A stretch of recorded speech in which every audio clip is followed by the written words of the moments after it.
Taking it off once in 2 years, and it won't come off until austerity is gone from this country for good.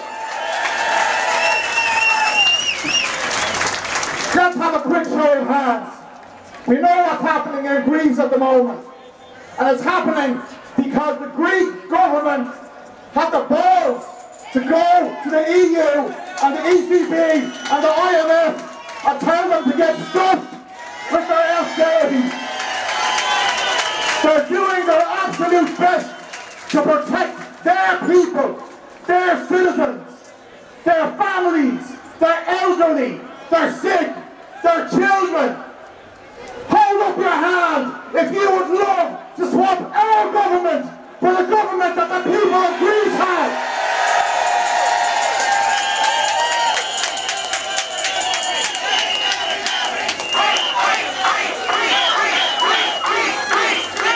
We have absolutely been betrayed and abandoned by the people that we elected to represent us.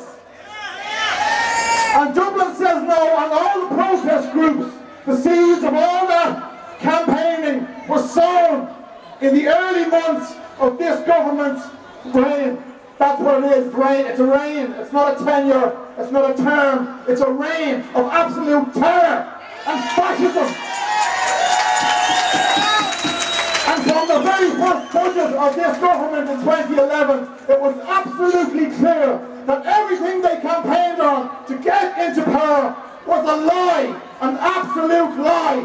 And when Ed Kenny and Michael Noonan and John Burton and Brendan Howland and the rest of them opened their mouths, you can be guaranteed of two things.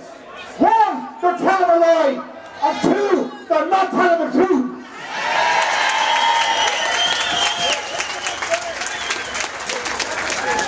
For generations in our country, in every town and village across the land, we have been told and taught to respect authority.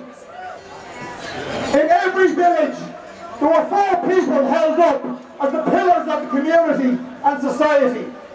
The parish priest, the bank manager, the Garda sergeant, and the local TD. But respect is not something that should be surrendered or given away. Respect is something that has to be earned. And none of these people have earned an iota of respect from the citizens of Ireland.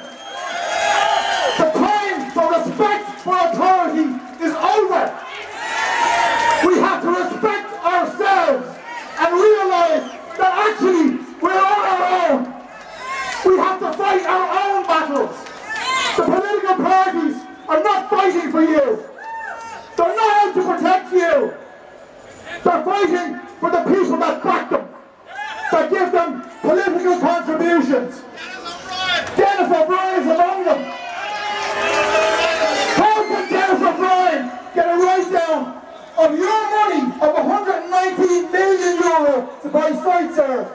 And the banks can also write down 100 million of independent news and media debt.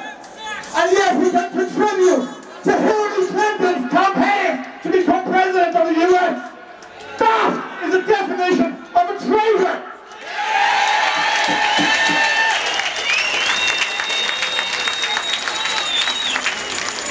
We can no longer have respect for the people in authority. I have no respect for them. The people I respect are the people that are representing us, fighting for us. Among them is a man in the crowd there, John Wilson. Absolutely ridiculed, dismissed, laughed at, discouraged, bullied. When the people that you have respect for are the ones that the authorities are ridiculing and bullying, you know where your loyalty should lie. It says a lot about the major parties, Fianna Fáil, Fine Gael and Labour, that none of the whistleblowers, when they have something to expose, will go to them. They go to the independents, and they are the people that need to be supported in the next election. The biggest challenge we have for the future of our country is not just to get rid of Irish water. It's to absolutely dismantle the grasp that the crowded parties have on our nation and our system.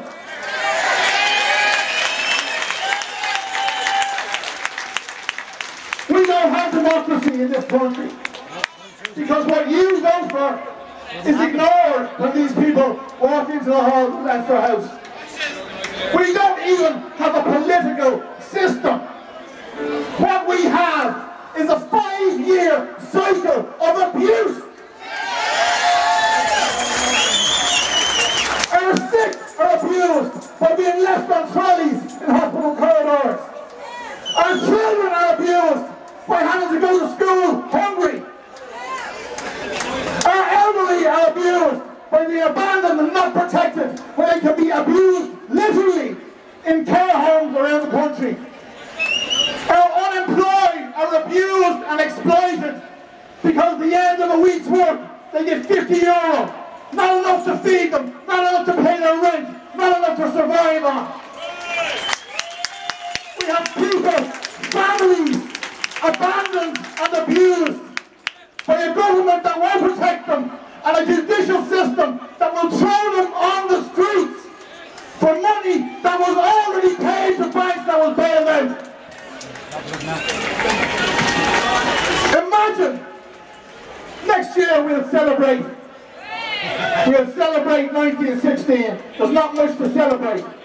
Imagine if we went back to 1915 now and told Pearse and Connolly and Plunkett the state of the country that they had given to us. Imagine if we went back to James Connolly and told him that the Labour Party had abandoned the working man.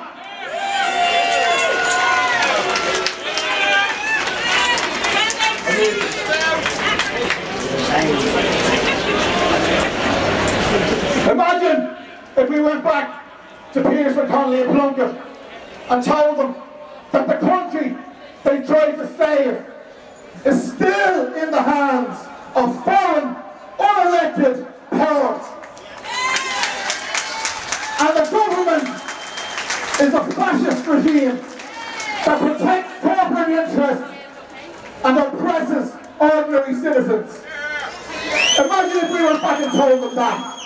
It's not far-fetched to think that if they knew that, Pearse and Connolly and Plunkett might just say, fuck it, it's not working.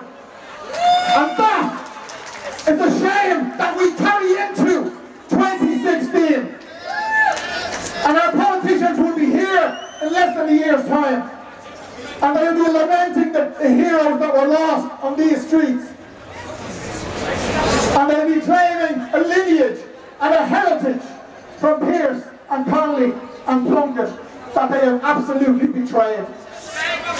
Shame on them all! The cycle of political abuse